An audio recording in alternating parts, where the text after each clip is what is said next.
What's up, guys? Hope you're all doing well. Welcome to another episode of Rukshan On X. Let me know if the audio is coming through, and I'll just try to get this chat fixed here as well. But yeah, main thing is just let me know the audio is coming through because I spent most of today fixing technical problems, trying to get this stream running smoothly because yesterday I had to cut the show short.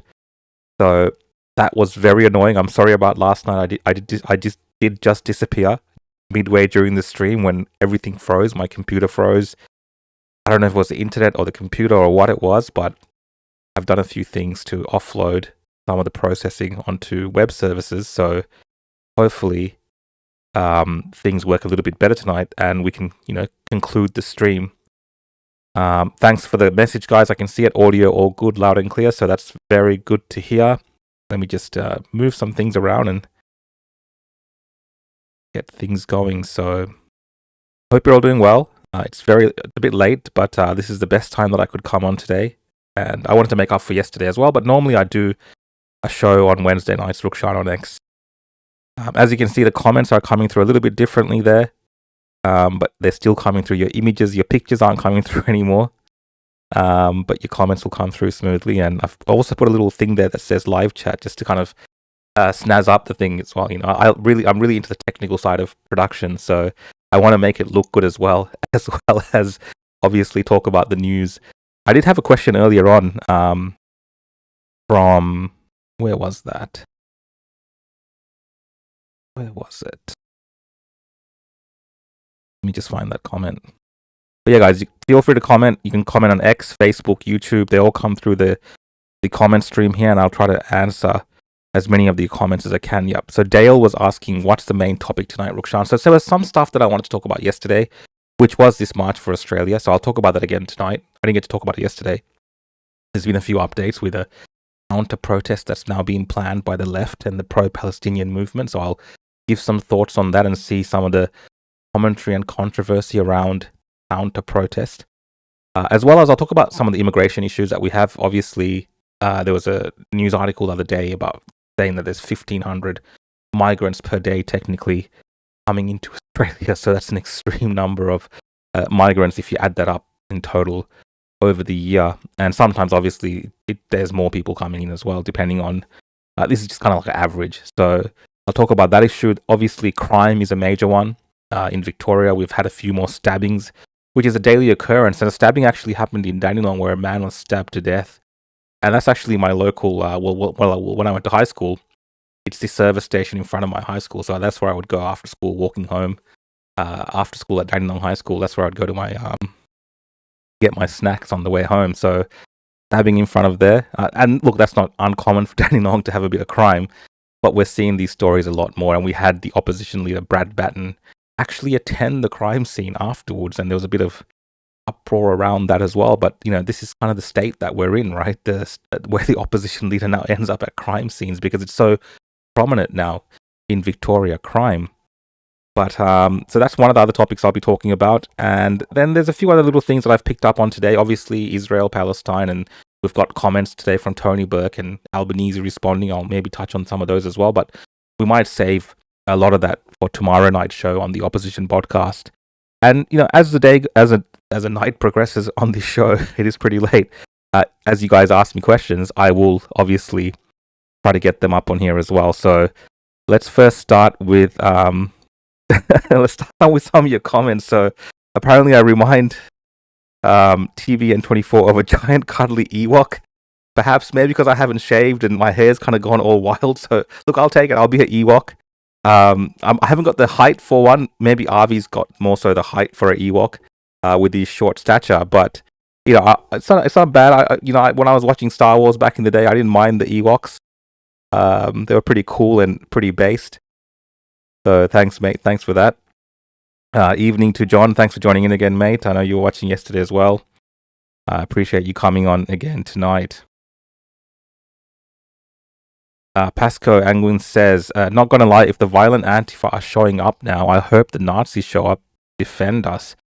I'll take that as a statement, mate, and I will discuss this particular counter-protest that's being planned in Melbourne especially. Whether that extends to other cities where the March for Australia is happening, I'm not quite sure.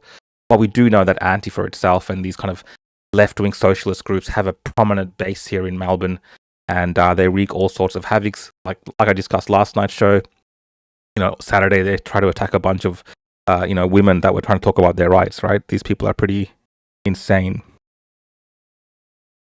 George, I hear your friend Swindon got suspended. I'm very surprised that Swindon got suspended. He's not someone that's likely to use language or terms or insult people in a way that he might end up getting suspended. But no, I speak in jest. Swindon, I'm surprised it took him so long to get suspended. That's the honest truth. I do get a bit of echo when I'm talking, guys. Let me know if there's a bit of echo or the audio is coming through nice and clear. I don't know where that echo is coming through for me, but I think it sounds all right. I think it sounds all right for you guys. So let's go to the first story. So this was what I was talking about earlier today. And let's just bring it up. Just see if I can get this going. Hopefully my browser works without crashing the computer now when I change screens. Let's see.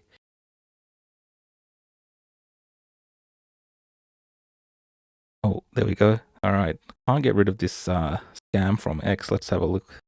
It goes away now. All right. So this is the pro-Palestinian movement and the anti-fascists. They're organizing anti-fascist march. Let me just zoom into this, and I'll read this out with you guys today, and I'll give you some of my thoughts. So this is organized for the 31st of August, so the same day as the March for Australia in Melbourne. And we got here the weekly Free Gaza protests, and that's true. It's been a weekly protest, and some people did point this out to me. Every week there's a protest that happens in relation to what's happening in Gaza in Melbourne, and it's been going on for about almost 2 years now, right? We've got here pro-Palestine and anti-fascist. It's going to be a march for Aboriginal and multicultural Australia. Let's read this text. On Sunday, the 31st of August, a March for Australia nationwide rally is calling for an Australia for the white man only. This is a serious attack on Indigenous, black and brown people, migrants, refugees, and Palestinians. I don't know why they have to distinguish Palestinians as a totally separate class of individuals. I think they'd fit into the migrant group or the refugee group or the brown group. It could be any of those groups that the Palestinians fit into, but of course it's dramatized here as this march is a threat to Palestinians. The racist rally will be at the same time as the weekly Free Gaza protest, claiming to take back the streets from the Free Palestinian movement. Gather at 11 a.m. for an anti-fascist mobilization at the State Library. Rally speeches will begin at 12 p.m. The march will commence at 12:15 p.m. We need to bring out huge numbers, so bring your friends, family, and workmates. Defend the Palestinian movement and help us build an anti-racist, anti-fascist coalition that can stamp out the politics of the far right. So 11 a.m. 31st of August, and then you have all the let's zoom into the groups. I want to read the groups who are involved. These are some of my favorite groups here in Melbourne. So let's have a read in. We got the Free Palestine Coalition of NAM, right? Not Melbourne, of NAM. You gotta understand, some of these Free Palestinian movements, not all of them, a lot of them don't actually recognize the existence of Australia as a nation. We got then the Campaign Against Racism and Fascism, CAF. Unionists for Palestine. We've got the Anarchist Communist Federation, the SIT Intifada, which is a pro-Palestinian group. We got the Community Defense Marshalling System and the Victorian Socialists. So these are the guys who have put their name to this counter-protest that's going to take place. I'm reading all your comments as well, guys. I'm not trying to get thrown off by the comments. I'm reading. There's some funny stuff there. But yeah, look, this is their march for Aboriginal and a multicultural Australia, in direct opposition to a March for Australia, which, there has been a bit of controversy around the messaging, and the organisers, have said some things. The people that have claimed to be organisers have said some things around what the march represents, and maybe there's a little bit of, reason why these people are making these type of statements. Okay, I'll concede that much based on the discussions that we've seen back and forth. But more or less, the March for Australia now has morphed into something of a nationwide style movement where many Australians from different backgrounds, whether they be migrants or Aboriginals or whatever it is, maybe even Palestinians that support Australia, will be turning up that day to march for Australia. And of course, against one of the major issues that we face in this country, which is mass immigration. Now, these guys are calling it that it's a attack on Indigenous, Black and Brown people, migrants, refugees, and Palestinians. Now, of course, we live in a democracy. We can have a democratic counter protest. It's quite fashionable in Melbourne to have counter protests. They pretty much counter protest everything that happens.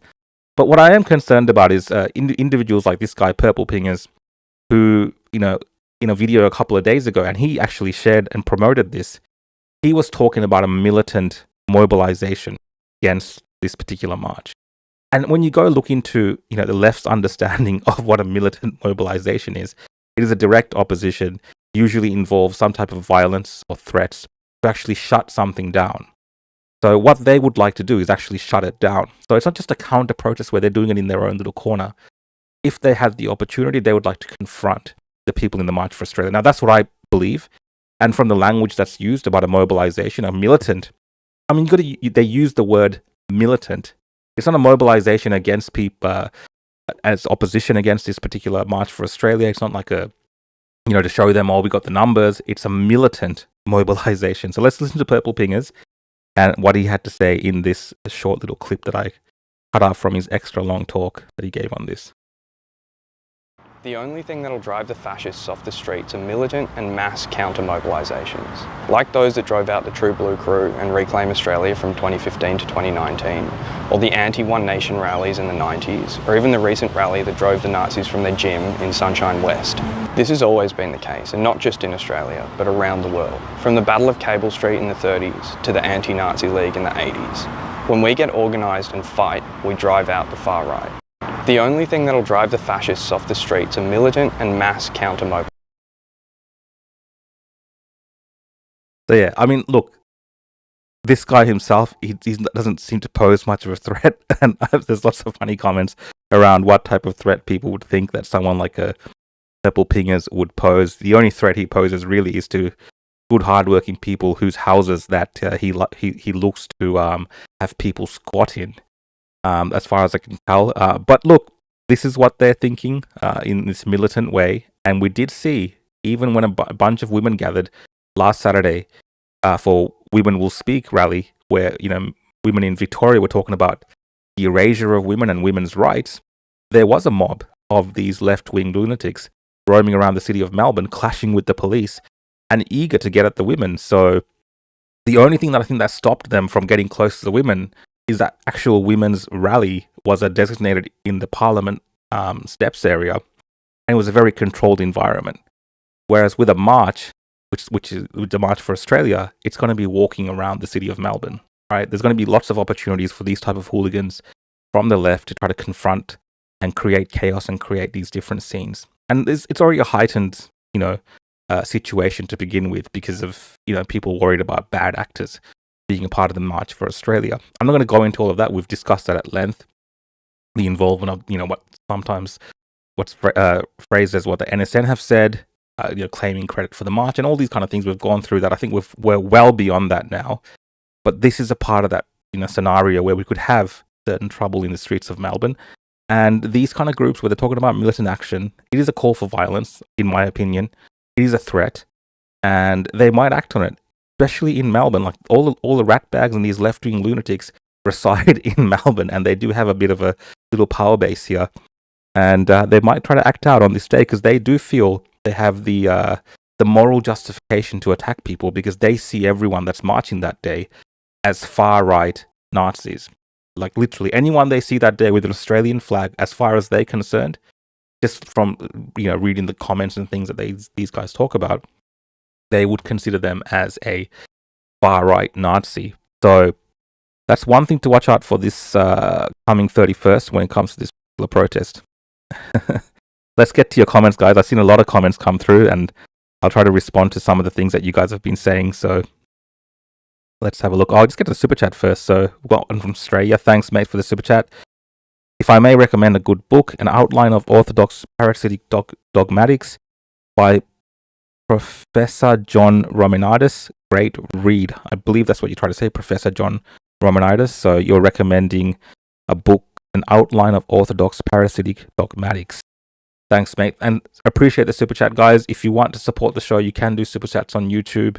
That's there if you want to support the show. But otherwise, I'll just keep reading these comments. So Mark Russell says, what's the point of marching for a country that's sold out? Sound is fine. I mean, when you're talking about that, do you mean like for marching for Australia? I think it's worth marching for the country of Australia, regardless of what the politicians are doing. The people are usually is what makes a nation, what makes Australia. And the people should always march and represent the things and the values and the culture and the things that they believe in, even if the country's been sold out by the politicians. Like it's about fighting back against those things. And I think a lot of people that are marching on that day, from the comments that I've seen online, it's a mix of things, but they are worried about what you're saying, like the country's being sold out, like Albanese and Labour government and many other governments, including the Liberals, the Uni Party, have sold out Australia for, some would say, generations now, and it's particularly worse now. So that's one of those reasons that people are out there, mate.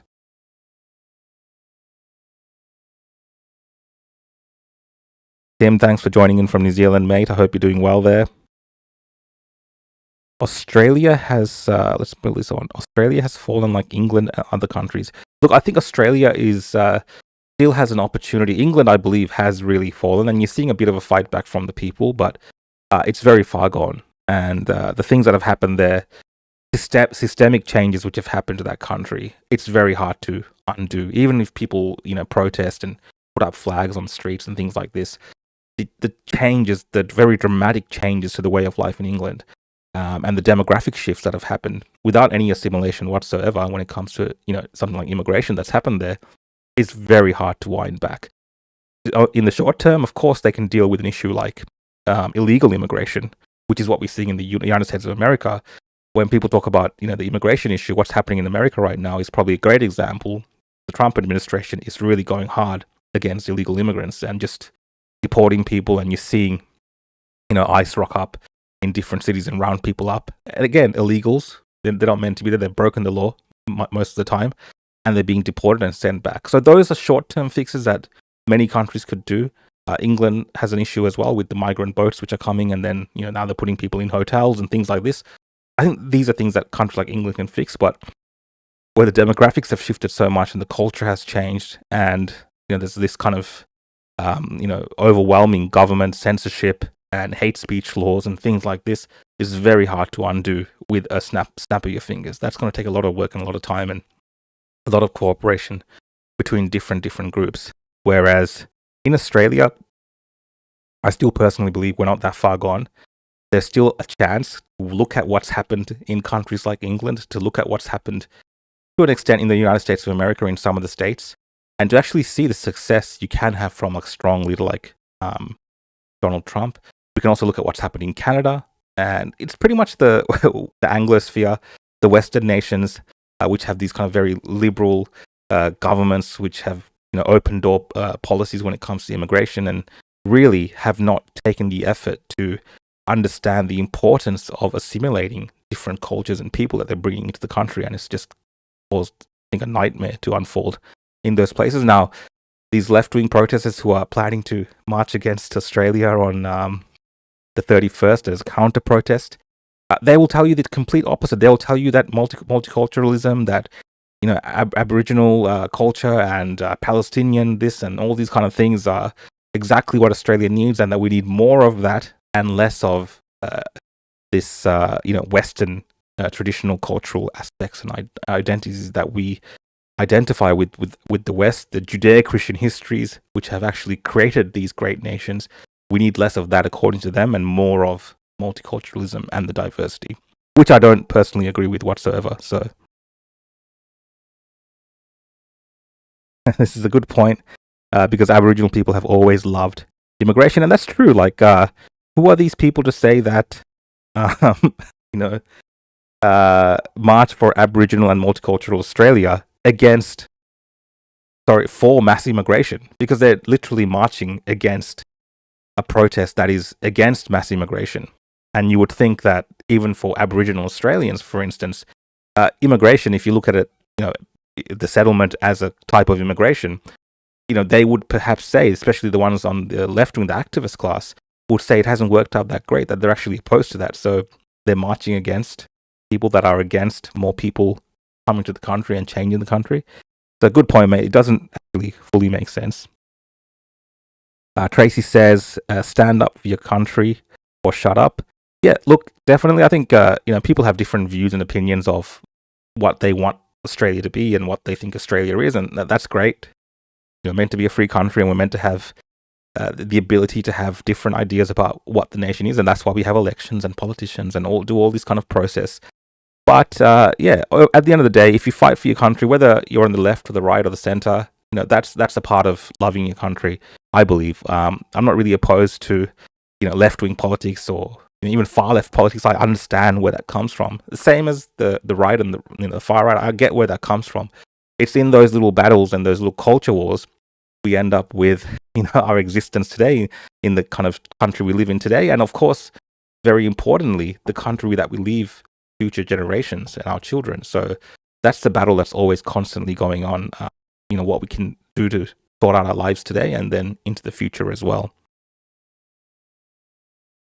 Thanks, mate. Rukshan and Co are truly heroes at a time Australia needs saving. And it was very good to meet you the other day, mister. Thanks for saying hello to Avi and myself while we were working. Narelle says, has the counter-protest been approved or is it just a wind-up? So, technically it's approved because they've been doing these protests weekly in Victoria, in Melbourne. We don't have a permit system here in Melbourne, so there's nothing really stopping a protest. You can obviously work with the police and let the police know, and they might facilitate, helping with traffic management and things like this, which sometimes these groups, I believe, they do that, especially for the larger marches. So even this coming Sunday, they're planning apparently the biggest pro-Palestinian march in, when you consider all of Australia, in Australia, apparently. That's what they're planning. So there's a lot of logistical stuff that happens and liaising with the police. But as far as I know, in Melbourne, in Victoria, you can just have a protest, no permission, no permits, none of that kind of stuff is needed. So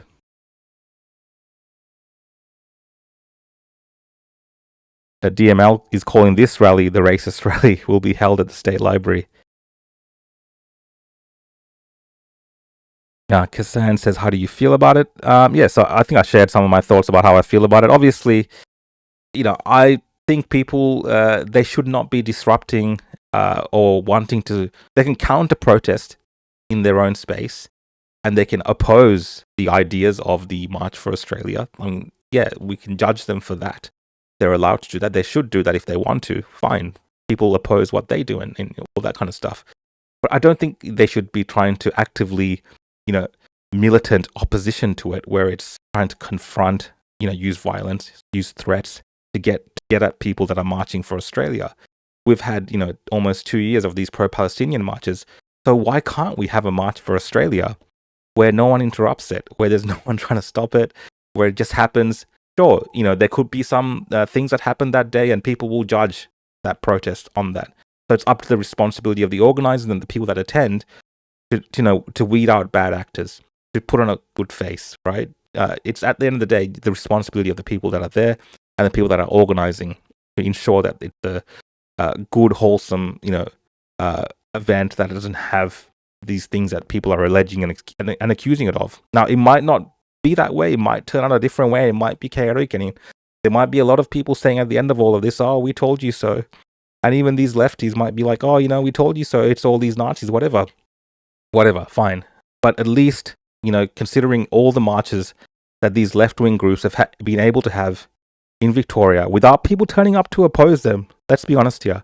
There's no one turning up to pro-Palestinian rallies en masse, talking about militant mobilization against them, trying to stop them, right? Which is what a militant mobilization is. Trying to stop them or intimidate them or threaten them from holding their marches, right? People discuss it, we debate it, we talk about it, we say, it's a good thing. We say, oh, they shouldn't support terrorism, they shouldn't support Hamas, they shouldn't hold up pictures of Khomeini or Nasrallah, these kind of terrorists. They shouldn't hold up those things. But by and large, most people just complain about it, but don't try to actually stop the march from taking place.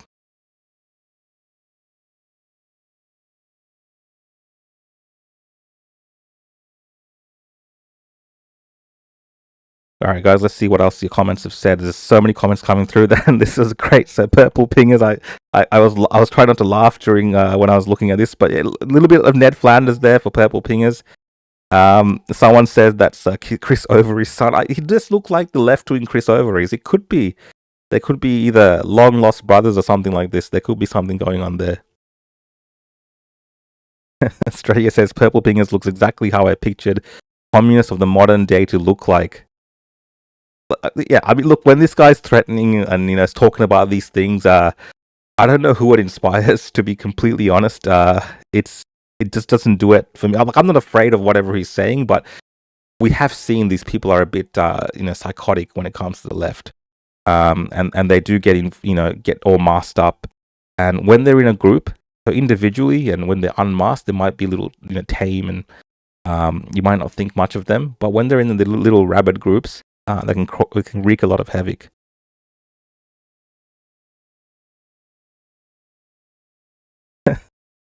Purple dingers could have prevented him. Mate. Thanks for the comments, guys. I'm trying not to get too rude here when I respond to them. I disregard this pleb. Do what's fair for civilians globally, including Palestine. Thanks for the comment, Stephen. And then Mike says he'll be there. Guys, so many comments coming through. I'm just going to keep going to the next story because I don't think if I'm going to be here reading all these, I won't make it through to the next thing that I want to talk about. But I really appreciate everyone getting involved. Let me just check this super chat here from Equity. Thanks, mate, for the super chat. You've written here, Alba has a plan to fix our immigration and housing problem by recognizing Palestine as a state and putting peacekeepers in Ukraine. Crazy. Yeah, I mean, look, a lot of people are questioning the decisions made by Albanese. When we went into the election, they didn't really talk about immigration too much as a election type of decider issue, but a lot of people were like making different statements regarding immigration, and it did appear that maybe after this election that they would try to cut back some of the immigration, at least, even symbolically. But it doesn't feel that way. Like Labour has really pushed forward with continuing this mass immigration thing. I know there's been a lot of debate around mass immigration, like Topher Field. If you guys watch Topher Field, he's put out I think a good video explaining it from a libertarian perspective and his ideas, and a lot of people actually had a go at him. And I actually have a different view to Topher on this as well. And Topher is kind of he's on open borders, but he understands concepts around immigration in a different way to what the normal conservative of the right would as a libertarian. Whereas for me, I think immigration is an issue. I think mass immigration is an issue. And you might be looking at me going, Rukshan, you're a brown guy. You're a part of the immigration problem. You caused this problem as well, right? And I understand why people say that, and I can't deny the fact that of my background and my heritage, and people would have these accusations towards me as well. And I get it. I completely understand. So I don't try to trivialize this by discussing it, because people are like, you're a part of the problem. Like, how can you understand what the problem is? But I do understand what the problem is, because I can see the shift and the change which has happened in this country, and there's different types of immigration. So I'm going to get to all of that and give you some of my views on mass immigration that a lot of people want to know about, and I've shared them before. But first, let's listen to, I think it was Ben Fordham that discussed this. And this was from a debate that Drew Pavlou held with Kos Samaras and I think John or someone. Three Greeks had a debate on mass immigration. You can watch it on Drew Pavlou's YouTube. He's put that up there. But there were some topics around immigration. And one of the things in there as well was, I don't know if it's in this particular video, but about 85% of the Indian migrants who are coming into Australia at the moment, so who are eligible to vote, 85% of them overwhelmingly vote for the Labour Party. Now, I know this is across South Asian populations, they vote for Labour, but it doesn't make sense why they vote for Labour, but they do vote for Labour. So I'll talk about a little bit of that as well. But let's listen to this recording from Ben Fordham first.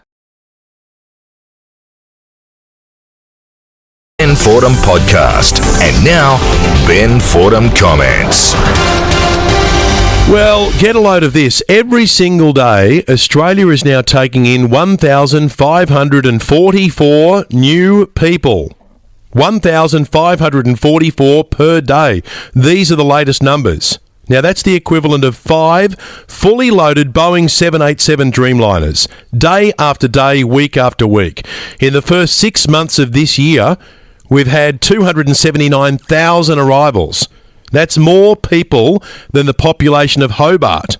And that's just for 6 months. If we zoom out and have a look at the full 2024-2025 financial year, we've had 457,000 arrivals. 457. Close to 500,000. That's basically the population of Canberra and almost 3 times the number of people in Cairns. It's well above the government's own forecast in the 2025 budget. The budget papers said 335,000. The reality, 457,000 people. That's 122,000 more people and a blowout of 37%. At this pace, in just 3 years, we will add 1.4 million people, and that's around the population of Adelaide. They're coming to a country where citizens are already struggling to find somewhere to live, and this has been going on for decades. Those running the country have kept the migration tap on, and in recent years it's been on full blast. Since the year 2000, our population has jumped 43%. New Zealand, 38%. Canada, 35%. The US, 21%. The UK, 18%. In Australia, top of the pile, 43%. That's the population growth since the year 2000. Now, since the pandemic, 80% of Australia's population growth has come from migration, not births. This is completely unsustainable. And here's the economic trick. They brag about GDP growth, but migration is being used as a sugar hit to inflate the headline number. Bring in more people and GDP looks bigger.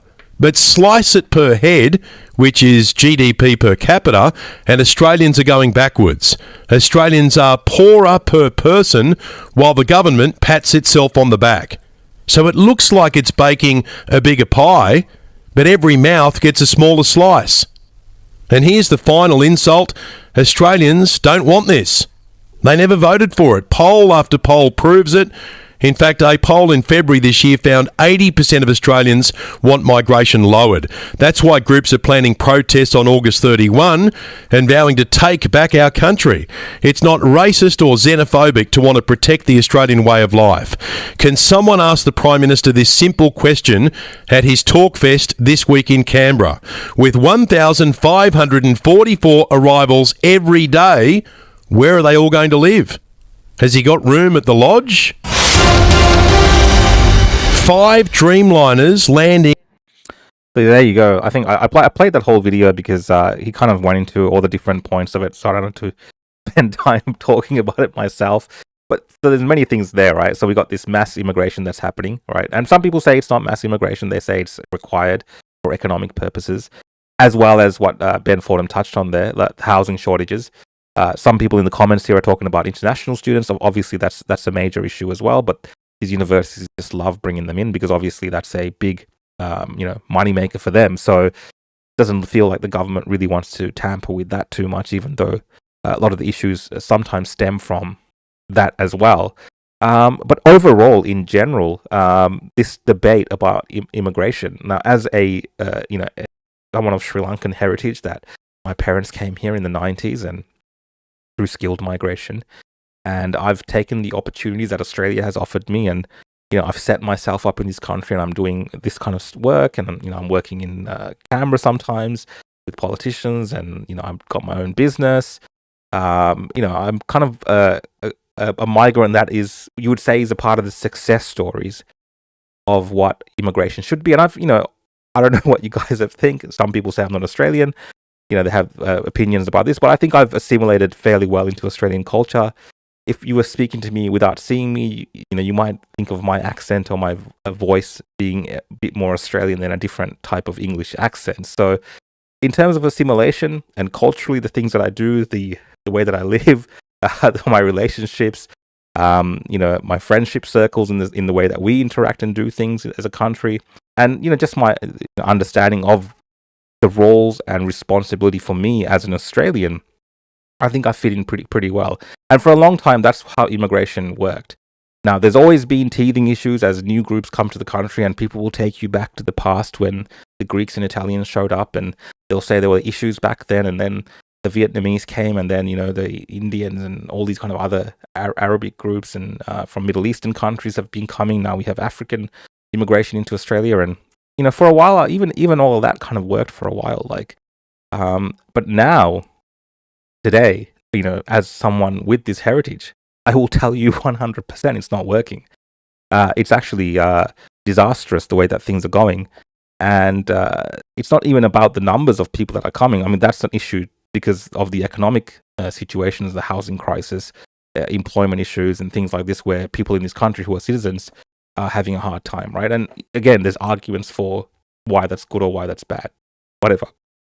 But just in general, the loss of the country in terms of identity, and people have different interpretations of this as well. I get it all the time. They'll say, Rukshan, you only understand your identity from the perspective of when you came to Australia with your family, for instance, like from the 90s onwards. That's what you understand about Australian identity. We've lost it before in the 80s and the 70s and the 60s. We've lost our identity then. Like, that's what we remember before all of this stuff, right? Some people even go back and say, oh, the White Australia policy.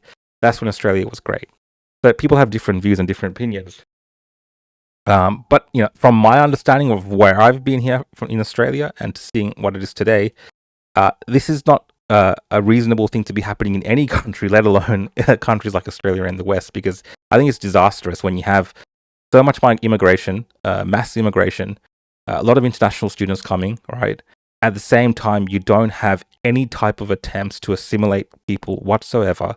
You don't have a cultural identity, which is a strong identity. You already have friction within the community itself, right? We only need to look to the Voice to Parliament and the debates around the history of Australia and Aboriginal Australians and Indigenous Australians and what they think about what the white people did and what the settlers did. And it's you land on a plane here. If you're an immigrant, you land and they tell you, welcome you to Wurundjeri country or whatever country that they do, and we have these debates of welcome to country ceremonies and all sorts of stuff, right? So it's a mess if you look at it from that perspective. There's lots of issues beneath the surface, but then you add to that a mix of mass migration of people who are now exclusively moving to enclaves. They don't need to assimilate whatsoever with the rest of Australians, whether it be white people or people like me. They don't even need to assimilate with me. Like, I literally have no relationships with the new group of South Asian migrants, whether they're Sri Lankan or not, that are coming here, because a lot of them are not assimilating into Australian culture in the same way. Like, they have their own stuff, they have their own shops, they have their own community areas, and people might be like, well, that's great, they're building businesses, they're doing all these things, and I get that from an economic point of view, whatever, that's great. But from a nation's identity point of view, for people to actually exist as a community, to respect each other, to understand values and have a shared cultural values and identity, that is not happening. People are having separate lives in Australia. Immigrants are having separate existences. That's bound to create clashes in the future. And it's bound to create a situation like what we're seeing in the UK, because you have a lot of leeway given also to the migrant groups, right? I'm in a privileged class. Like, I understand I actually have this skin color today is somewhat of a privilege. If I wanted to be a victim and, live a life of victimhood, I could not, work and go to Centrelink and just be a little victim, smooch off the system and blame white people and live that type of life. I don't do that. And again, there's many migrants that don't do that. But the new people that are coming into this country are shown from the very start that this is actually how you need to do it. You need to rot the system. Don't respect these people. Definitely don't respect Australia. Don't respect white culture. They don't even respect themselves. You can take everything that you want to do. Do anything you want to do. Do your little scams.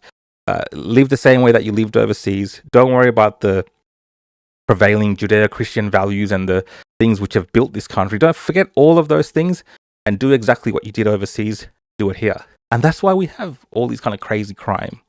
That's why we have these issues with social cohesion today, because these people are not assimilating. And, even to me, I think I'm Australian. Even to me, these people are like foreigners. Like, who are these people? Like, that's kind of how I see some people as well. Like, what are they doing here, in the sense of not why are they here in the country. Like, what are they trying to achieve here?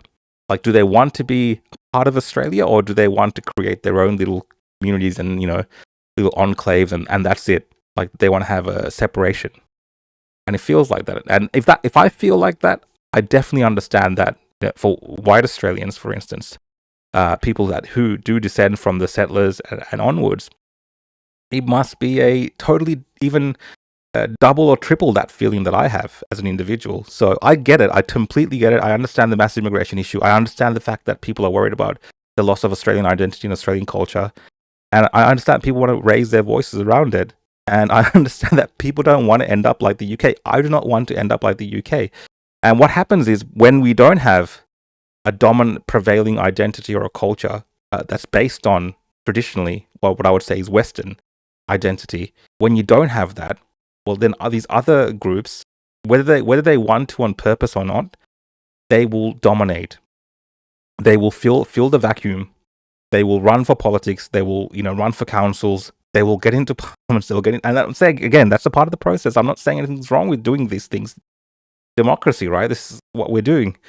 But when they do all those things, and their thought and their mind frame is not about everyone else in the country, and it's not about Australia first, and it's not about helping all of us as one and looking at the country as one, and about respecting the flag and understanding that we need to have this cultural identity, when it's not any of those things, then yeah, it's a problem. It's actually a problem, because then you do have, issues where you do end up with people in power that just look after their communities, right? These are things that are bound to happen in Australia, like we're seeing in other countries, especially the UK. And then you do have, situations where it could turn into riots. It could turn into violence on the streets and other issues like this. So that's kind of my rant about mass immigration. I think it's a massive problem. I personally, I look at Australia and I love Australia. I love living here. I love being, Australian. I love this country. But, I do feel like, even myself, I feel like I'm being let down by people in power when they don't understand what they're doing in relation to immigration, and the rapid immigration and the lack of respect for the people, in terms of not having people that want to assimilate into the country and not pushing for that. And of course, then, the conservative side, I think, is usually okay on this topic, and they're very kind of, they understand, like, kind of what I'm saying. But the left-wing side is pretty much like all selling just victimhood culture, because, like I said before, the Indian voters, 85% of them are voting for Albanese. These voters that are coming in now, the people that they're bringing in and selling them this idea of being a victim and hating the country and, creating this chaos in this nation, they are overwhelmingly are going to be the people that are going to ensure that these left-wing governments, these Labour-like governments, stay in power. And that's why you see the coalition struggling. That's why you see the Liberal Party struggling nationwide. And even in, states like Victoria, you see them struggling, is because these demographics are shifting, and you have these migrant populations which are now overwhelmingly voting for left-leaning politics, whether it be the Labour Party, the Greens, or even socialists, things like this. People that are telling them that they're victims, that they have to fight against racism, they have to do all these things, vote for us, the other people don't like you. I think that's the problem. So there's solutions to this. I'm just not going to complain about this. When I talk about 85% of the Indian citizens who are voting for Labour Party, for instance, traditionally they would be at odds with the policies of the Labour Party. These people are entrepreneurial. They want to start businesses. They believe in traditional family values. They want to protect the family unit. They don't like crime. I'm just talking about Indian families, for instance, right? So traditionally they are conservative. If you look at India itself, it's a traditionally conservative country in terms of modesty as well. When you're talking about issues like, the LGBT community and the issues that we have with transgender issues and things like this, traditionally, the South Asian communities are very conservative and traditional in their politics and the way that they think. But what's happening is the Labour Party have captured these people from a very early time when they land in this country and convinced them that the only way that they can get ahead against the bad, evil people, like the people on the right, people like me even, these people don't like me, people like us, is to be a victim, tell them that people are racist towards them, that they hate them, and that you have to protect yourself by voting for for people like us, even if it's against your interests. And what happens in that little thing that they do is Indian groups and these other migrant groups, they're also very smart. They'll buy up businesses. They'll work in groups. They'll work in in a community groups. They'll help each other, and at the same time, they'll grow their influence and their power base. And we don't know what that looks like into the future. We did have the creation of like a Muslim bloc last federal election, and Labour Party were really worried about that, and you saw them changing some of their policies. So as these groups, especially the South Asian groups, get more influence, get more power, and they're not really grounded in Australian politics or the Australian way of life or the Western way of life, it is possible that the policies and the ideas that they come up with is more centered around, their communities, their way of life. I think that's a problem that we're going to have to deal with and we're going to have to face. And even this march that we're doing, I think it's obviously it shows a bit of discontent in the community. But whether that will actually make a difference, it's, I don't want to disparage people from attending, and I think people should attend because obviously it sets the right message that people are worried about this issue. But whether it will actually make a dramatic difference the way that people think it will, I think it's already a bit too late because the demographics have shifted so much. The best that we can do, is my personal humble opinion, is try to win people over into the right side of politics, into people, a vision for Australia where it's a shared identity, where we can fight against a lot of these policy issues like mass immigration, for instance, and put people into power that will actually make those changes happen. Because without holding power, everything that you do on the street really doesn't achieve much unless you can then transform that into some type of movement that can get these people into positions of power to change policies. And, you can look at something like One Nation. You can look at someone like Pauline Hanson. She's been talking about it for decades and decades, and I think she's a great woman. And she's seen this problem a long time ago. And it wasn't really even a problem like it is today. When she was talking about the invasion from Asia back then, that was, I think, purely a numbers thing, really, honestly, because the assimilation thing was happening more rapidly back then. Today, it's like, it's like something totally different.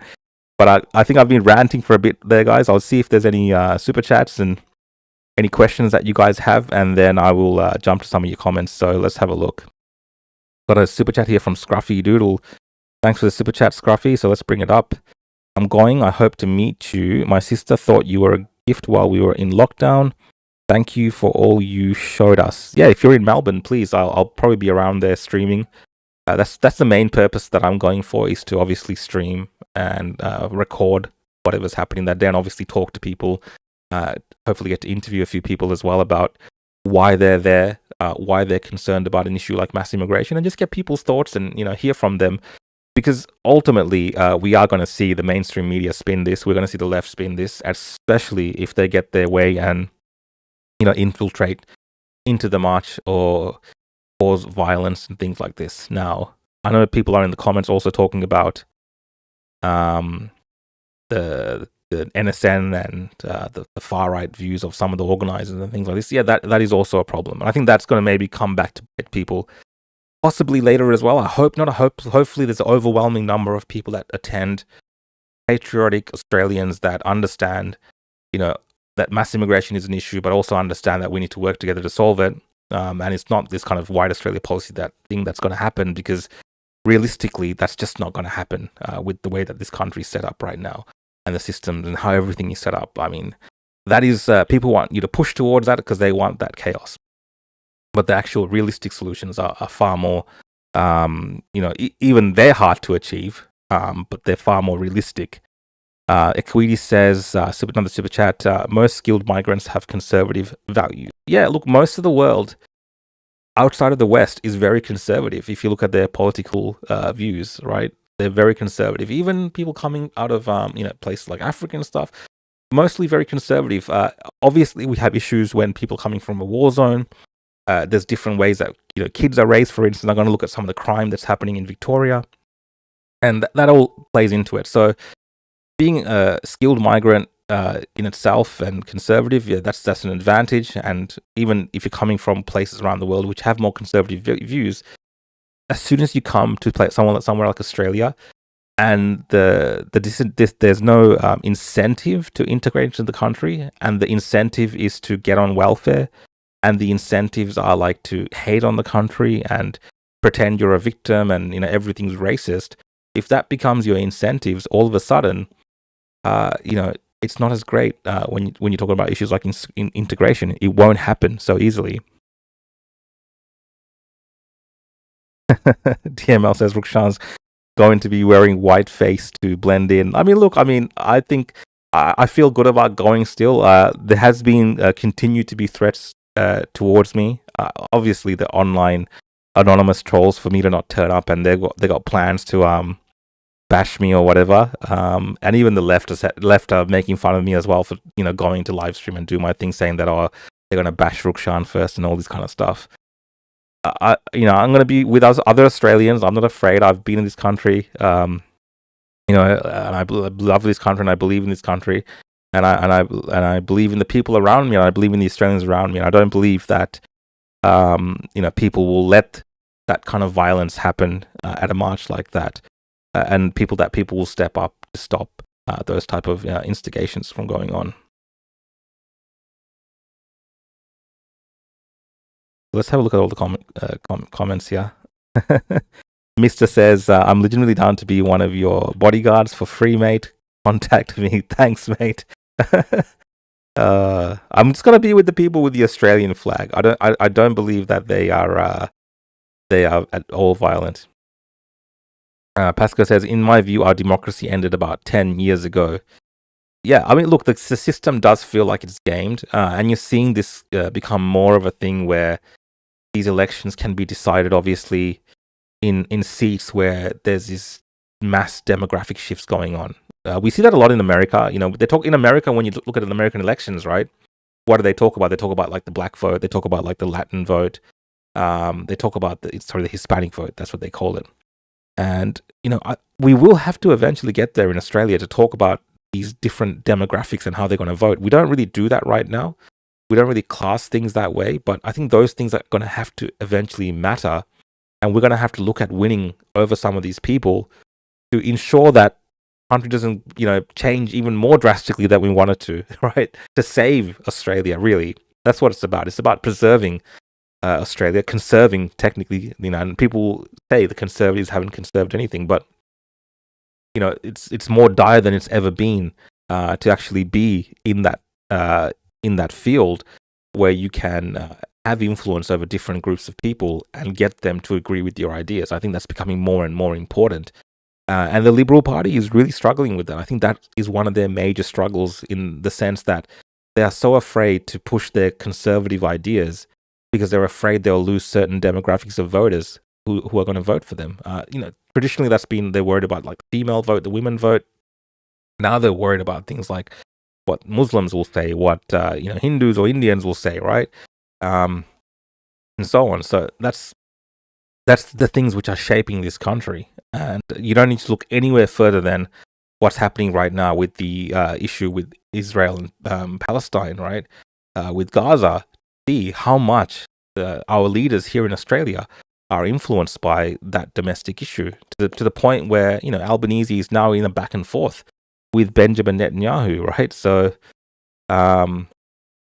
there's different opinions on that. I was going to talk about this issue, but I talked about it yesterday, and we'll probably talk about it tomorrow on the Opposition podcast with Avi as well. So I'll save this for tomorrow. But you are seeing a lot of back and forth now between Israel and Australia, and it's making international news. And it's somewhat embarrassing for the country. We've had different remarks and statements being made. Hopefully they can hash it out and solve some of those issues, because it is a bit of a distraction as well, in my opinion. Oriam says, I like Susan Ley. Look, I mean, she has a battle ahead of her. Her popularity is, I think she's dropping in popularity in terms of in the preferred compared to Albanese. She was already like way behind. Now she's dropping even more. And that just tells you that she's not really managed to make any type of impact on the electorate since becoming the opposition leader. She's struggled a lot. I think she has an issue there with her image. I'm not saying this because she's a woman or anything like this. People may misconstrue it, and that's the first default thing that they go to, saying that, it's because she's a woman or something. It's nothing like that. she doesn't come across as a strong leader that's got certain convictions. I think she struggles in that department, and she just feels like she doesn't belong there. You can tell that sometimes, like. So I think that she's got that problem. Maybe she can overcome that. Maybe there'll be a moment where she rises to the occasion and challenges Albanese on some major domestic issue that people see her more as a leader. But right now, even on this issue around Israel and Palestine, you got people like Michaela Cash, Jacinta Price, these people who are speaking from the liberal side, who seem to carry more gravitas when they speak on the issue compared to Susan Ley. So it's unfortunate for her, but it's something that she can, obviously she's got the caliber to end up in that position. I'm not saying she's not capable of doing something to, make herself stand out. It's yet to be seen.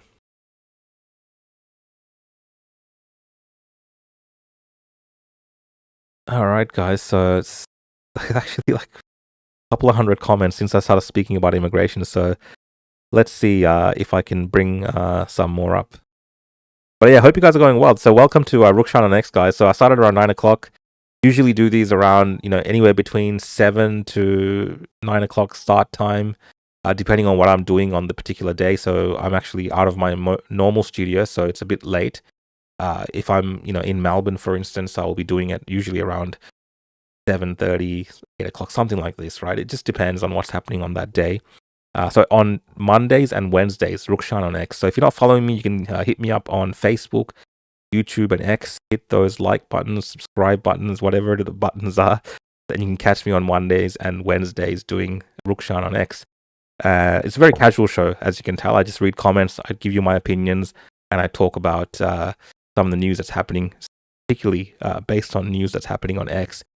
There's also on Tuesday nights and Thursday nights at 7 p.m. we do the opposition podcast. So that's usually at 7 p.m. on Tuesdays and Thursdays. So pretty much from Monday to Thursday now, I am doing some type of live stream nighttime, and it's actually been an interesting shift to make, to going from covering protests here and there, doing a bit of news commentary here and there, and then just going full out and just doing live streams.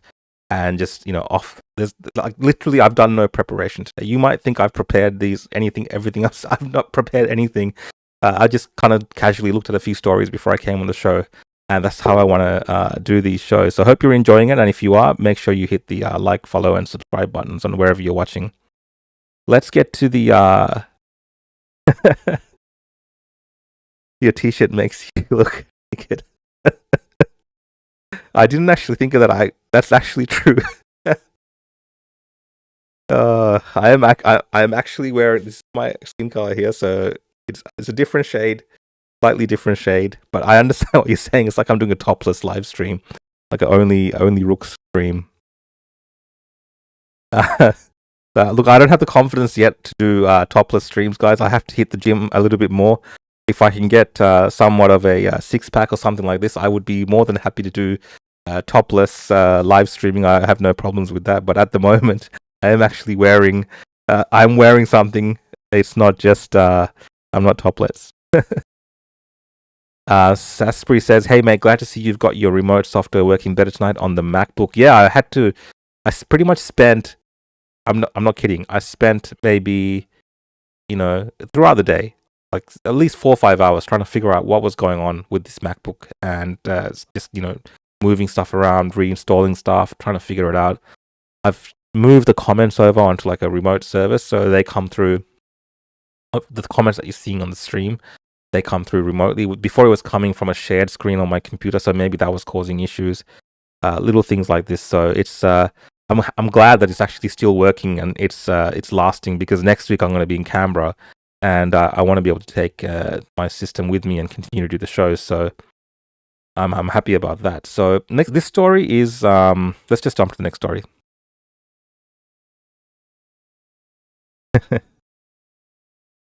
This one is from Dandenong. It's from I think yesterday. Yeah, man dies outside service station after stabbing in Dandenong in Melbourne's southeast. Let's have a look. A man has died after being stabbed at a house in Dandenong in Melbourne's southeast in what police believe was a targeted attack. A man was found with stab wounds outside a service station in the corner of Potter Street and Princess Highway. about 4:50 a.m. on Tuesday. Paramedics treated the 39-year-old from the footpath, but he died before they could take him to hospital. Police said it was believed the man, who is yet to be formally identified, had been stabbed at a nearby home and fled on foot. I believe he was found in front of the service station. Detectives Inspector Dean Thomas said the attack was believed to be targeted and there was no present danger to the wider community. That's good. We don't have any intelligence or anything to suggest there's going to be further incidents, Detective Inspector Thomas said. I mean, sure, not related to this particular thing, but every day there's a few stabbings and few attacks and home invasions in Victoria. I don't think you need intelligence to see that's happening. Then a mobile phone was found nearby and would be analysed by police to determine any connection to the attack.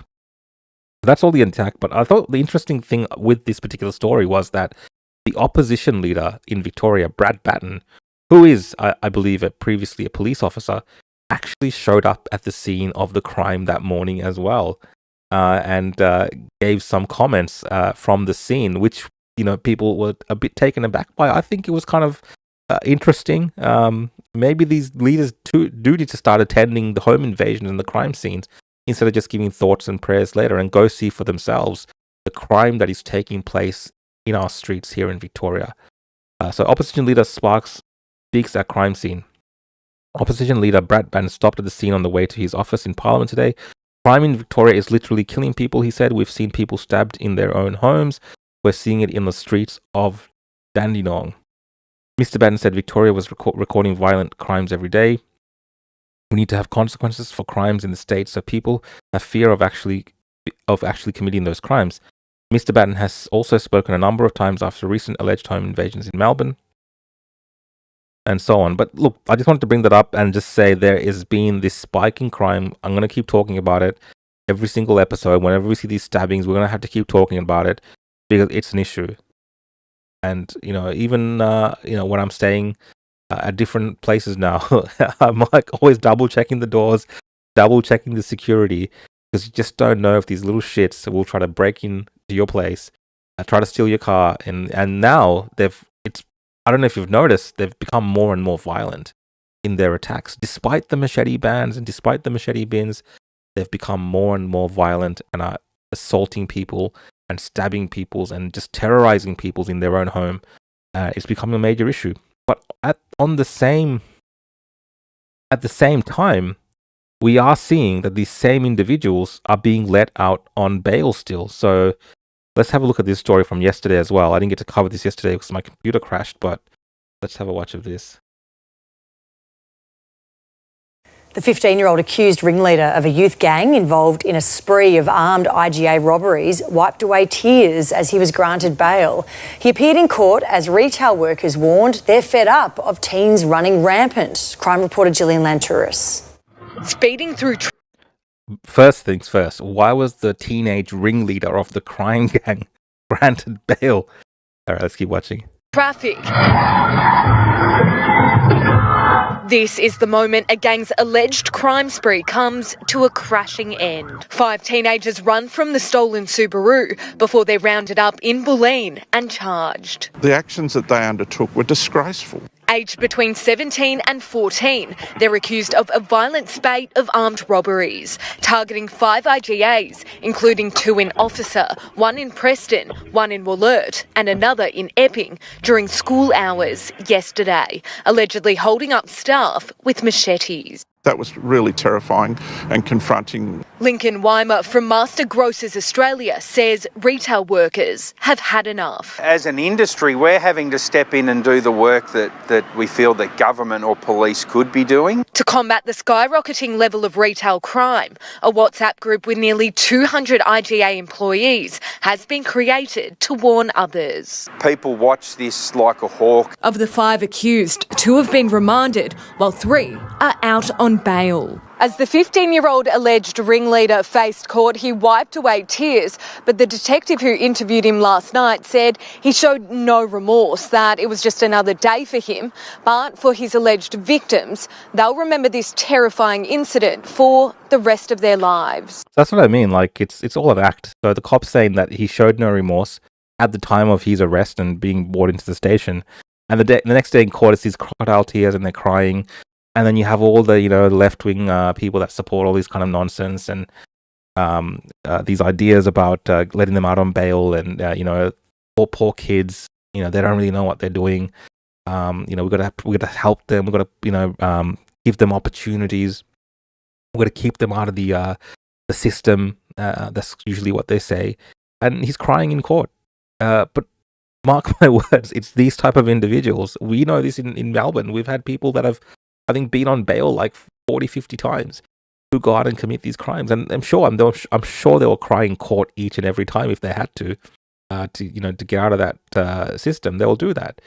What should be happening is this should be kid in this instance, especially if he's on a citizen. If he's on a citizen, he should be crying while he's sitting on the plane, being deported or being sent to some detention center, or kicked out of this country, or facing a couple of years behind bars. Like, we need harsher, stricter punishments for these type of crimes. And it seems like petty crimes, home robberies, or holding up stores and things like this.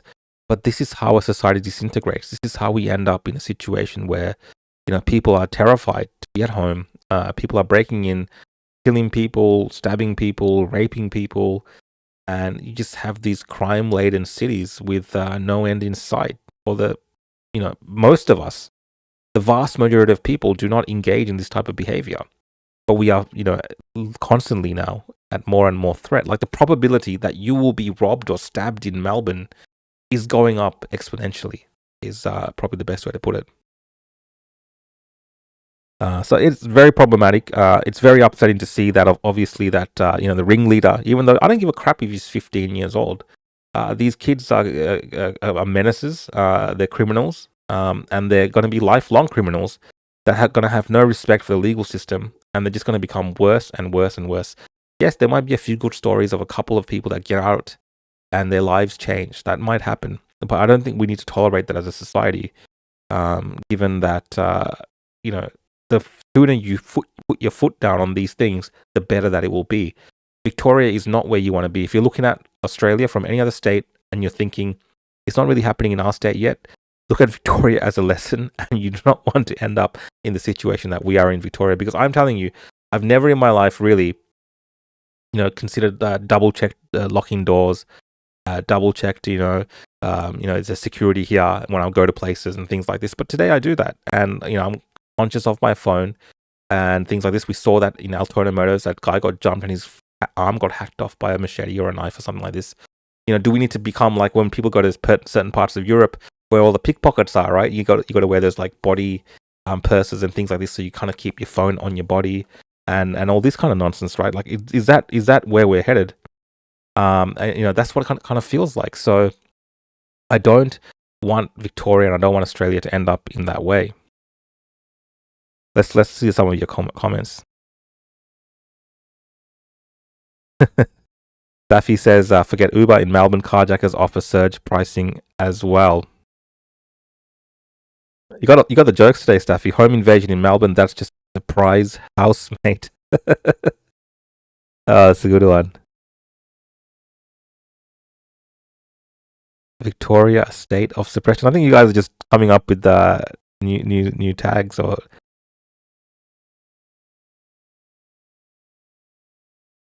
this is Narella on the bins. I think they're recycled Vinnie's bins. There's a lot of discussion around the cost of those bins being about $300,000. They are saying that the bin itself doesn't cost that much. It's all the other, people that are being paid to manage the bins. All the kind of OH&S stuff that's related to putting those bins together. So at the end of the day, someone is making quite a bit of green from that. And definitely the bins. I heard someone on 3AW say, someone that actually makes these bins called up a manufacturer, I believe, from memory, and they said roughly a bin like that, maybe between $15,000, I think, and $20,000 is the cost. So that $300,000, I hope it's not for the bin itself. But I know people are worried about that for sure. All right, let's see. I got a few other stories, and I'm just going to bring them up here. These are ones that I've actually haven't watched yet. I just bookmarked them when I was coming onto this show. So let's have a look at this. This is, I believe this is from today. But if it's not from today, you guys can correct me, but let's have a look.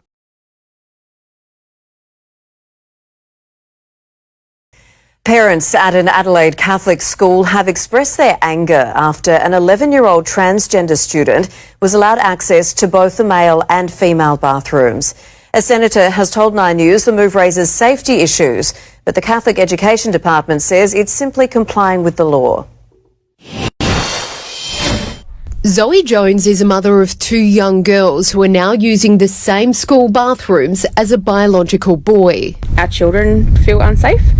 They don't feel comfortable in going to the girls' toilets. It's happening at an Adelaide Catholic school, which Nine News has chosen not to name. An 11-year-old child allowed to use both bathrooms after choosing to identify as a girl. I think it's very concerning, and I've been contacted by a number of parents, and there are safety issues that need to be considered about this. Zoe says there was no communication about the decision, but a number of parents have since contacted the school with their concerns. So other parents have rang the school. They have the school has spoken to them, and they've advised that if our girls don't want to use the girls' toilets with a biological male, they need to use a disabled toilet.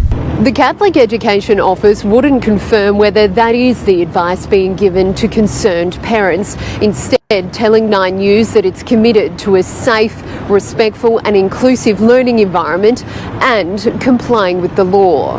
Education Department policy states that a gender diverse child or young person should be able to access the facilities that match their gender identity. When we are looking at the rights of girls, then we probably have those policy settings wrong. Both the school and the Education Minister have refused to comment, instead directing all inquiries to the Catholic Education Office. Keziah Sullivan, 9 News. So look, I would definitely say, based on the way the statements are being given by the school and the way that they're trying to handball it, this definitely did happen. So let me just read this again slowly because it was a bit wild, whatever we listened to. There are safety issues that need to be considered about this, Senator Leah Blythe says. Schoolgirls told to use disabled toilet if they feel unsafe after a Catholic school in Adelaide permitted an 11-year-old boy to use the female bathrooms after identifying as a girl. The Malinakis, the MP, says this person's writing to Malinakis that this is atrocious. You can't hide behind the Catholic Education Office. The education policies aren't inclusive. They deprive girls of the dignity, privacy, and safety of single-sex spaces. This is from Stephanie Bastian. So, yeah, the boy that identifies as a girl in South Australia at a Catholic school has said that they want to use the girls' bathroom, and then they've been allowed to do that. And then the girls maybe have said something about this, it feels like, from what I'm reading, and they've been told, well, you guys don't use the girls' bathroom, you go use a disabled bathroom. This is, of course, an issue we were talking about last week here in Victoria when we've discussed that from the age of 5 onwards, Victorian children will be taught about gender and how they could be in the wrong body. We had a big discussion about that last week on the Opposition podcast. You can watch that if you missed that. So it is becoming a major facet in the education system, whether people like it or not. Like, these things have happened to the extent where a Catholic school is now complying around this issue, right? And I do see some of the comments of people like, Catholic school, this is happening at a Catholic school. Yes, they're all beholden to the same type of nonsense that's going on, right? I don't know what to make of this. I'm going to look into the story a little bit more because it just came out, and I don't really understand the laws in South Australia in the same way that I understand what's happening in Victoria. But it does appear that girls in South Australia at schools are being told to use disabled toilets if they feel uncomfortable with a boy that's now identifying as a girl using those female bathrooms. Let's check your comments, guys.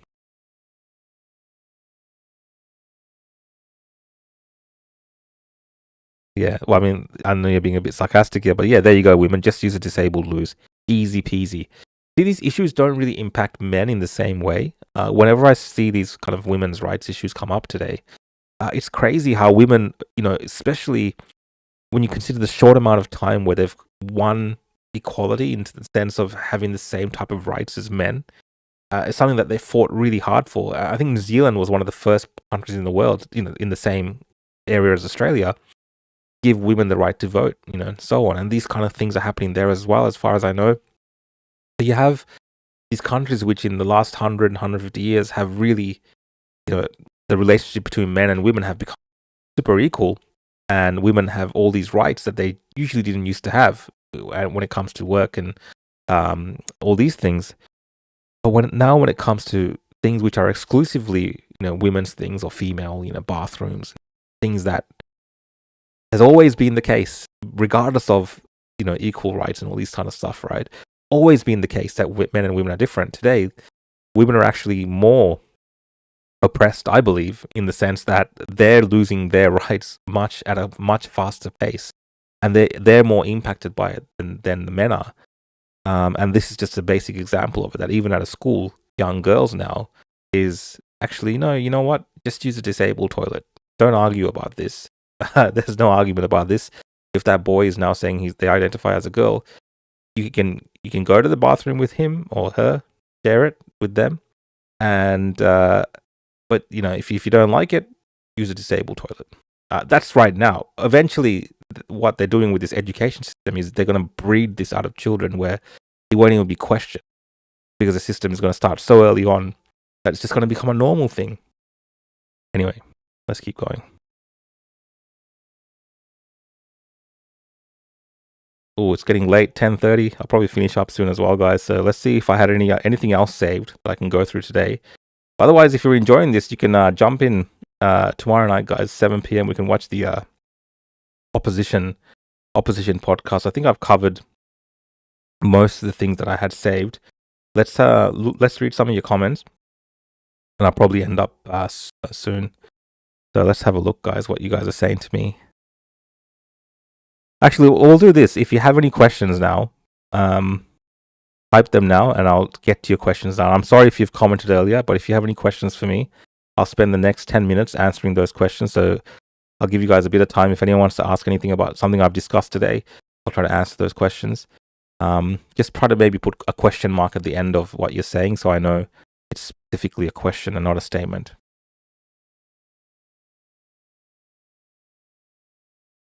Sasbury brings up an interesting observation. Shouldn't the trans people be the ones told to use disabled toilet? Well, that would be, they would say, well, it would be discriminatory because you're denying them their, what their claims. Tomorrow night, guys, you can watch me with Avi Yemeni on the Opposition podcast. If people who are asking where Avi is, you can watch us tomorrow night.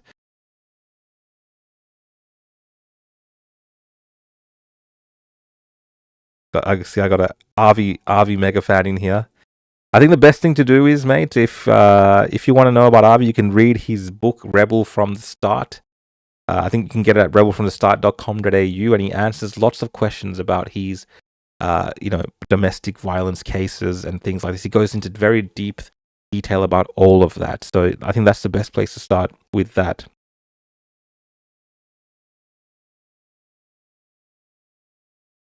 And it says, what can we do to stand up against this? How can we make an impact against this rubbish? It isn't safe for our kids. This is one of the things I was talking about last week, and when we looked at the changes that had happened to the Victorian curriculum, this has actually happened over a period of almost a decade. It's this slow creep, and they do this purposely, I believe, very slowly. And it's kind of like boiling the frog type thing, right? And then by the time these things become normalized, a lot of parents have been caught off guard. Oh, it's a new generation of parents now bringing their kids to school. Those parents themselves have, in a way, been indoctrinated. I'm not saying everyone, but a lot of people have been indoctrinated over the last 10, 15 years around these type of ideas.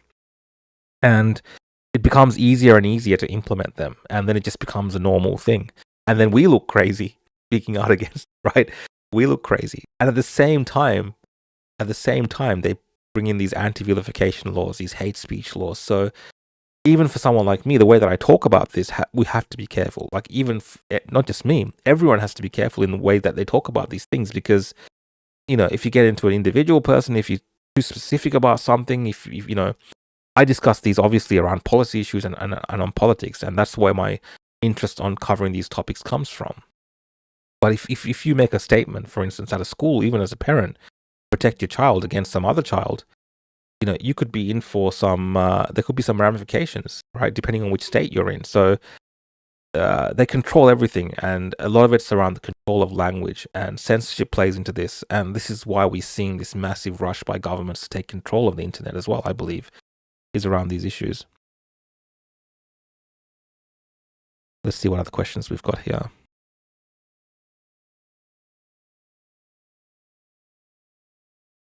Daniel, tomorrow night's show will be at 7 p.m. So normally opposition podcasts we do at 7 p.m. Unless something happens. We didn't do it yesterday because obviously there was that protest the day before in front of the salon, and there was things related to that. I like Arthur says, I like the Rook show. Avi is annoying. I mean, I agree. I like the Rook show as well. Avi is definitely annoying. DM asks, what's Benji's book going to be titled? I don't. That's a good one, actually. I would like to read Benji's book. Benji's book would actually be very interesting. Yep, Mary Jane says, speak to your state MPs for sure. Like, you can make a bit of difference by getting involved with the politicians, but, you know, if these kind of governments end up with some type of political mandate where they're overwhelmingly represented in those parliaments, or you have Labour and the Greens, for instance, in Victoria that are very powerful, more or less they will push through this type of agenda without much opposition. Now, we'll raise our concerns, and there'll be a bit of, showboating, I guess, from the Conservatives.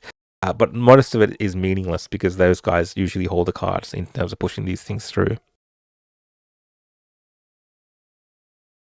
I have seen posts that reckon the March, the 31st rally is being organised by neo-Nazis. Is this true? So, Sally, I did talk about the March for Australia at the start of the show. You can watch that later on.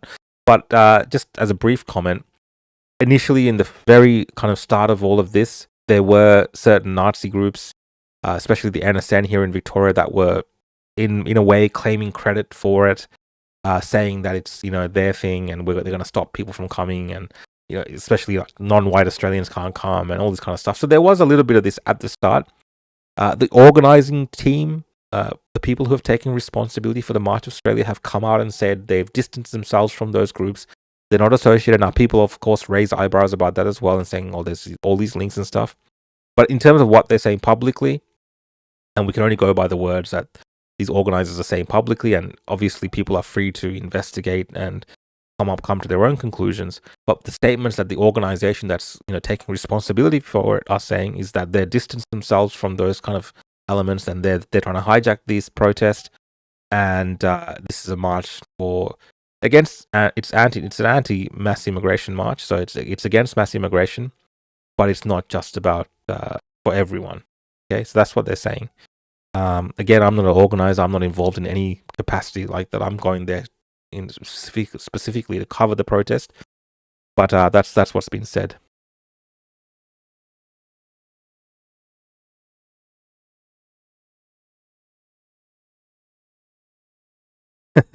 Avi has an intense voice. Rookie's ASMR. Yes, Avi does have a different style to me for sure.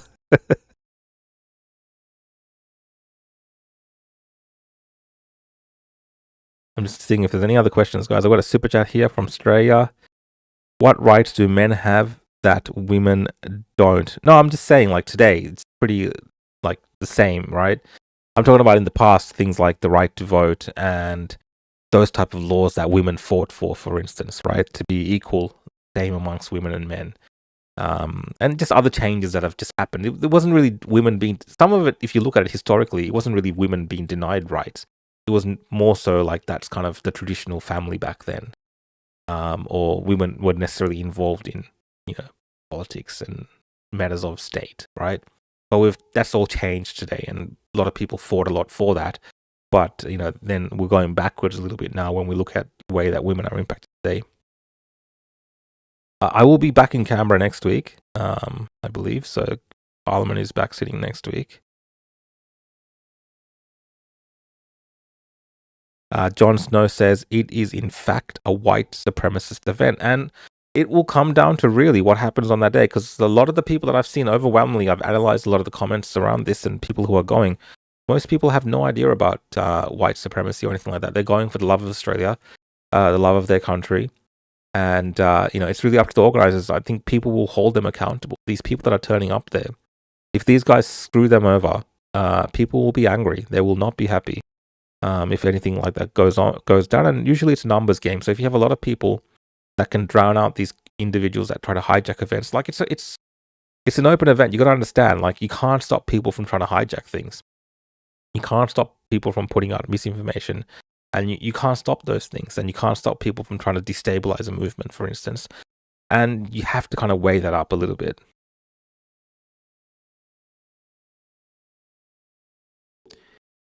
Have you seen the disturbing vision of a home invasion posted by Neil Ori? No, I have not. I'll see if I can quickly search this if it comes up somewhere. And maybe it's a video that I talking about is the one that I'm thinking.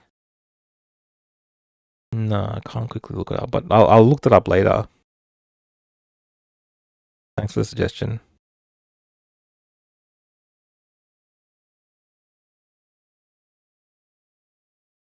Pasco says, who cares if there's Nazis there? There will be communists on the other side. Look, Melbourne is a crazy place.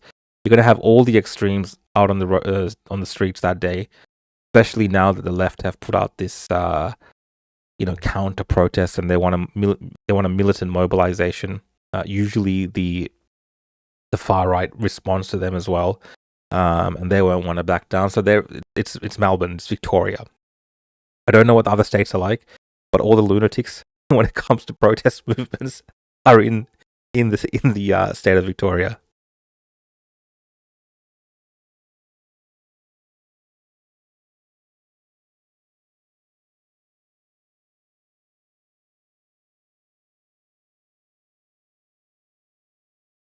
Daniel says, if you're hiding behind a mask, you are not welcome. I mean, that should be like a standard thing, really, in terms of people. Like, if you see a group of people at your particular protest and they've come there wearing, dressed like freaks, wearing masks, dressed like cowards for whatever reason, and,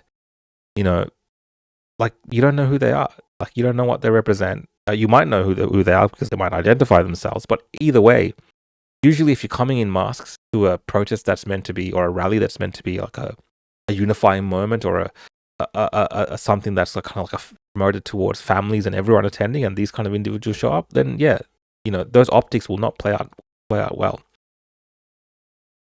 Hey, that's okay, Molly. Yeah, all good. I'm about to finish up now, but you can watch it back. So once it's all done, you can watch it back. I talked a bit about March for Australia, this planned protest that they're having, the counter protest that they're holding now. A few things about crime, and I gave some of my thoughts actually on mass immigration, identity, and culture as well. So you can catch up on all of that from earlier. The left and the media are counting on disruptors to show up 100%. You can already see the media are salivating. They're kind of playing it up as well. They're setting it up. So the media are salivating. You have all the usual commentators in those media circles kind of salivating as well. And they do want an outcome where people look stupid. They do want an outcome where there is Nazis there. They do want an outcome where they can shut down this very, I think it's a very needed debate on immigration. Let's just even say that, not even mass immigration, just on immigration in general, but also mass immigration. It's a much required debate that needs to happen. I think it should happen in a country like Australia today before it's not too late, but we talked about it earlier, right? Like, we should get on top of these things. But what they want to do really is have a incident or a moment or a provocation, something like Cronulla. They want something like this to go down, and then what happens? Everyone kind of gets behind shutting down these movements, shutting down any kind of opposition. You can't talk about mass immigration. If you talk about mass immigration, you're a Nazi. Remember those Nazis at the 31st March. Remember what they did. Are you one of those evil Nazis? How dare you talk about mass immigration? You're just a Nazi. Like, that's kind of what they're angling for. That's what a lot of these left-wing groups are hoping for. And they could try to instigate something, especially now that they've mobilized and have said publicly that they want to have a militant opposition to it. Yeah, I mean, anything could kind of happen. There's chaos. Now, should that dissuade people from wanting to turn up and, share the things and, protest or rally for the things that they believe in? No. You shouldn't be cowed by it, but it's something you should be aware of for sure.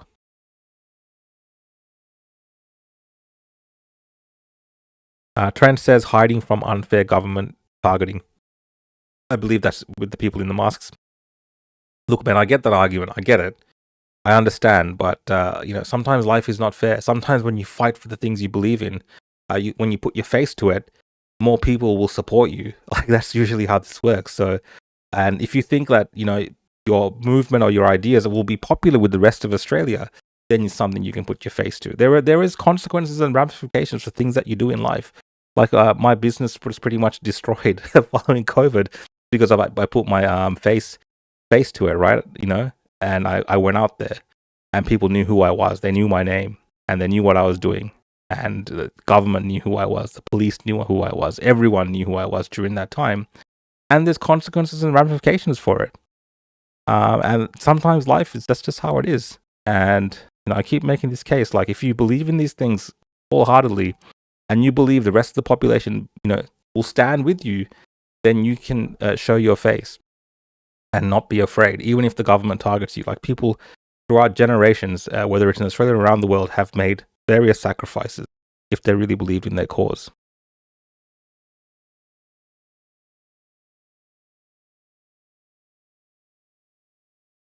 Free Australia. That's good, of course. Judy B says, media has become all about content creation, lights, action, camera. I mean, the whole world, Judy, is about content creation now. Like, everything's about content, whether it's reels or TikToks or just showing something that happens. I mean, they're going to do it. So it's whether you allow yourself to be propagandized to in that manner, as a viewer, for instance.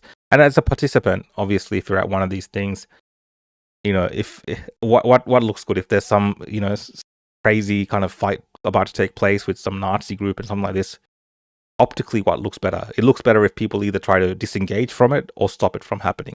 All right, if you're there cheering it on and you're kind of getting involved in, things which might be misconstrued as extremism or racism, even if that's not what you meant, then it's going to be painted in a certain way. That's just kind of how the world works these days. So you got to be careful. But guys, it's getting a bit late now. Thank you so much for joining in for another episode of Rukshan on X. Today we've managed to run this show without any technical issues, I believe. The computer did not crash. I had a smooth run. Comments have come through. We've had about, I think, 500 comments. I'll just see if I got all the super chats done as well. I don't want to miss any super chats. Let me just have a quick look. And thank you for everyone that's done a super chat as well. I appreciate that. So Australia, I didn't that one. I've done that one. Yeah, perfect. We've got them all covered. So thank you guys. I hope you've enjoyed the show. If you're watching me for the first time, this is Rukshan on X. It's a casual show where I chat with you guys, read comments, do the news commentary. You can follow me on Facebook, X, and YouTube. Make sure you hit like, subscribe, whatever it is on those platforms if you're not already. Regular viewers, guys, thanks again. Love having you guys on board and joining in to be a part of the conversation. It's great fun. To the haters and the trolls, guys, thanks once again for helping the algorithm. It's wonderful to have you here helping boost the algorithm. So thank you so much. And if you want to see more of this, so Mondays and Wednesdays, I do this show. But Tuesdays and Thursday nights, including tomorrow night, 7 p.m., we will be doing the Opposition podcast. So 7 p.m. Opposition podcast. I'll see you guys all there. Good night, good morning, good evening, good afternoon, wherever you're watching from. Thanks, everyone. Have a great